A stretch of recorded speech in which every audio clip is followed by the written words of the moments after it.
Baik, selanjutnya setelah pendidikan formal kita bisa pindah ke eh, menu pendidikan non formal untuk mengisi riwayat pendidikan formal kita. Yang termasuk dalam pendidikan non formal adalah semua kegiatan yang kita ikuti seperti kursus, kemudian pelatihan, kemudian bimbingan teknis, BIMTEK, kemudian yang semacamnya, di mana kita sebagai peserta, ya, kita sebagai peserta yang diberikan pelatihan, yang diberikan bimbingan misalnya. Ya. Jadi semuanya bisa kita klaim di pendidikan non formal. Nah, pendidikan non formal ada dua jenis, yaitu pendidikan non formal teknis keinsinyuran dan pendidikan non formal lainnya yang relevan. Ya, jadi seperti contoh di sini yang saya sudah tambahkan, yang pendidikan non formal keinsinyuran itu yang sangat-sangat teknis, misalnya basic drawing, misalnya basic piping pumping, misalnya pelatihan vibration analysis itu sangat teknis, misalnya sangat gampang diketahui karena dia sangat teknis sesuai dengan bidang kita biasanya. Kemudian ada pendidikan non formal lainnya, misalnya yang mendukung pekerjaan kita, misalnya penataran P4, misalnya contohnya di sini. Kemudian pendidikan bahasa, pendidikan manajemen itu pelatihan-pelatihan manajemen itu masuk ke pendidikan non formal lainnya yang relevan. Nah, kita coba sekarang tambah di eh, menu pendidikan non formal sini, ya. Jadi kita klik di sini, maka yang paling pertama kita pilih adalah entry yang kita akan masukkan, yang kita akan klaim itu apakah termasuk pendidikan non formal keinsinyuran atau non formal lainnya yang relevan. Contoh misalnya kita masukkan pendidikan non formal keinsinyuran, maka eh, kita klik pilih non formal keinsinyuran, kemudian eh, contoh misalnya pelatihan pelatihan eh, pejabat pengadaan barang dan jasa, misalnya seperti itu. Penyelenggaranya adalah katakanlah Unhas, misalnya di Makassar, di Indonesia. Lamanya misalnya bisa dipilih di sini 1 minggu, ya, 6 hari misalnya. Tahun pelaksanaannya 2018. Kita berikan uraian singkat.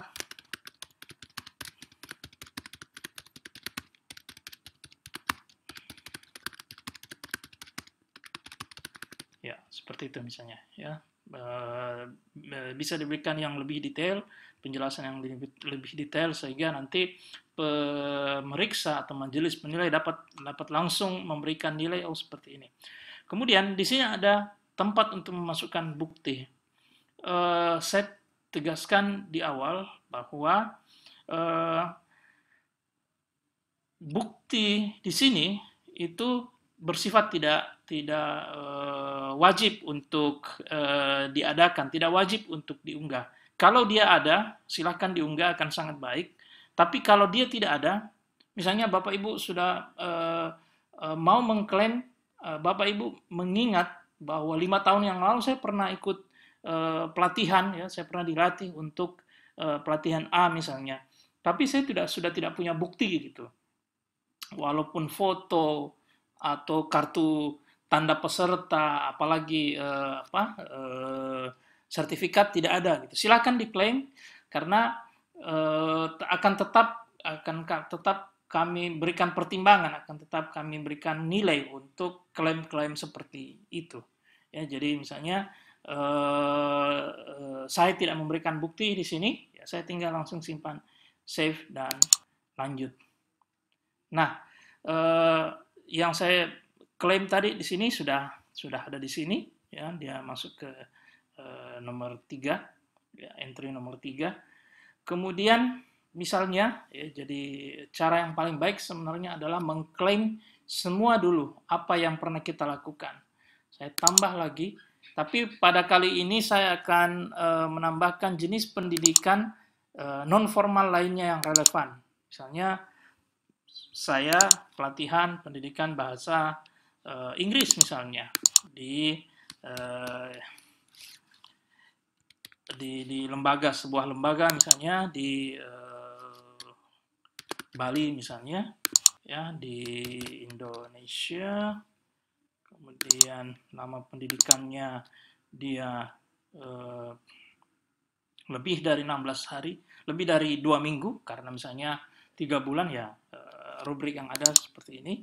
Kemudian tahunnya adalah tahun 2000 misalnya, ya, saya teringat saya pernah itu tahun 2000 dapat pelatihan 3 bulan di Bali oleh IALF misalnya, pendidikan bahasa Inggris akademik persiapan S3 misalnya seperti itu.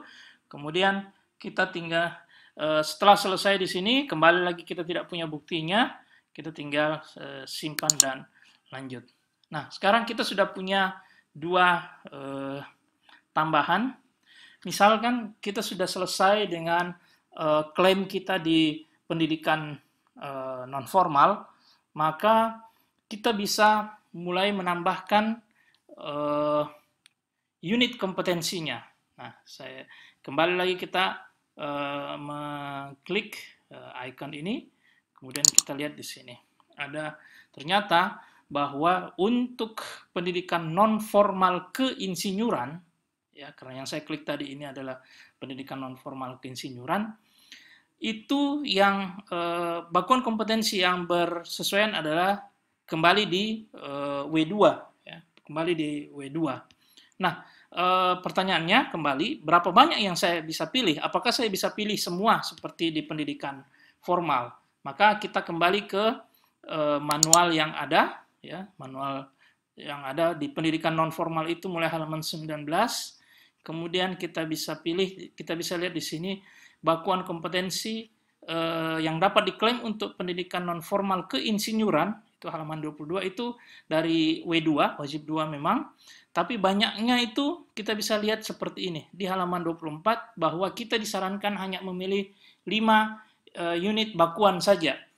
Tapi biasanya kalau di penuntun tertulis 5, Bapak Ibu bisa memilih sampai 8 gitu. Tapi jangan kurang dari 5 karena akan merugikan kita dalam scoring 5 kita.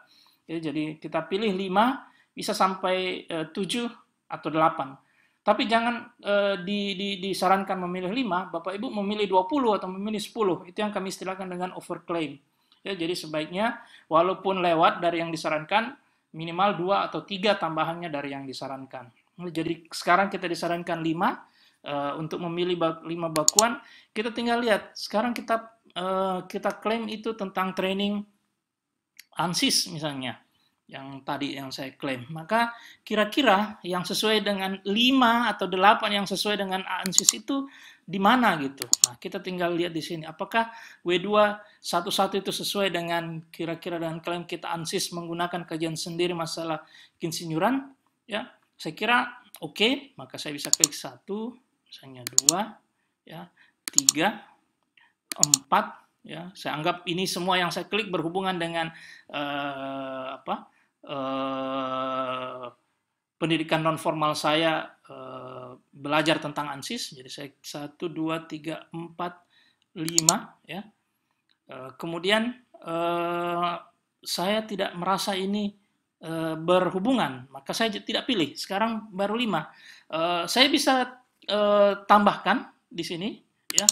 Tapi kan tadi saya bilang bahwa kita bisa pilih 5 atau 8. Oke, kita lihat apakah ada yang lain yang bisa kita pilih di tempat ini gitu. Ya, apakah ada 2 atau 3 gitu. Ya, ini mungkin bisa, gitu kan. Kemudian yang lain kayaknya tidak ada, ya. Kita bisa lihat di sini,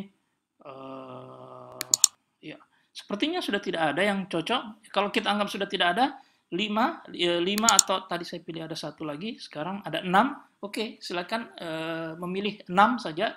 Maka kita sudah selesai dengan bakuan kompetensi, unit-unit kompetensi yang berhubungan dengan pendidikan non formal ANSIS tadi ini. Nah, sekarang saya mau memperlihatkan kalau dia pendidikan non formal lainnya yang relevan. Saya pilih satu, misalnya pendidikan bahasa Inggris tadi ini. Yang baru saya tambahkan juga, saya pilih ternyata bukan W2 yang muncul, ya, tapi yang bersesuaian itu adalah W4 dan P10. Nah, kita kembali lagi ke penuntun di pendidikan non formal. Ini tadi pendidikan non formal keinsinyuran. Sekarang pendidikan non formal lainnya kita bisa memang memilih W4 dan W10.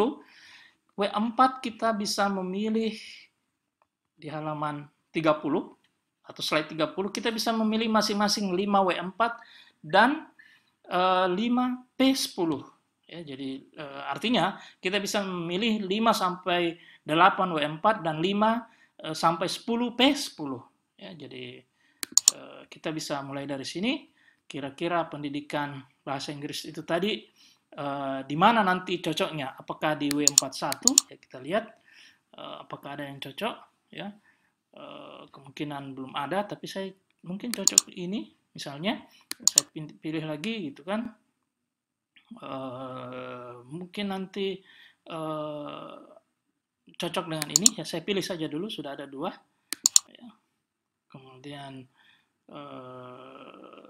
ini 3 misalnya, atau 4. Saya sudah ada 4. Oh, ternyata ada 4 tentang bahasa. Wah, saya tinggal pilih ini saja, melakukan komunikasi lisan 1, 2, ya, 2, 3, ya, 4, ya, 5, 6. Tapi saya sudah pilih, misalnya kalau saya tambah di sini, berarti di sini ada 10, saya overclaim, kira-kira overclaim, maka saya tinggal hapus di sini 1, ya. Tadi kan kita bisa 5 sampai 8, target kita mungkin 8, mungkin W41 mungkin ini kita hapus lagi, 2, sudah tinggal, ya sekarang tinggal 8. Kalau kita anggap ini oke, untuk W4-nya sudah oke. Sekarang P10-nya, ya tadi ini masih W4 semua. P10-nya kita belum pilih. Kita juga bisa memilih 5 sampai 8 gitu. Nah, kita bisa klik di sini misalnya, apakah kira-kira apakah cocok di sini, ya kita lihat dulu misalnya, atau di sini, ya apakah ada yang cocok misalnya. Kemudian ya kita bisa lihat dari judulnya. Kalau tidak, ya karena kita punya pilihan 5, sebenarnya kita bisa tidak memilih, tapi lebih baik kita memilih gitu misalnya. Seperti misalnya karena ini dalam pengelolaan sumber daya keinsinyuran, misalnya kita bisa pilih di sini tujuan dan merumuskan metode misalnya. Kemudian yang ini, dan saya tidak pilih itu, misalnya 3, kemudian 4 dan 5. Sekarang sudah ada 5. Ya, katakanlah 5 ya. Maka saya tambahkan di sini, ya, saya tambahkan seperti ini, maka ini adalah yang saya pilih dari W4 dan P10, dari W4 dan P10 untuk pendidikan non formal lainnya. Saya kembali ke sini, ya. Nah, untuk seluruh pendidikan non formal silakan diisi unit kompetensi yang sesuai, sehingga kita akan bisa mendapatkan poin W2 dari pendidikan non formal keinsinyuran, dan W4 dan P berapa tadi kita bisa lihat di sini, P10, ya, W4 dan P10, ya, untuk menjadi akumulasi skor kita nanti di skor 5.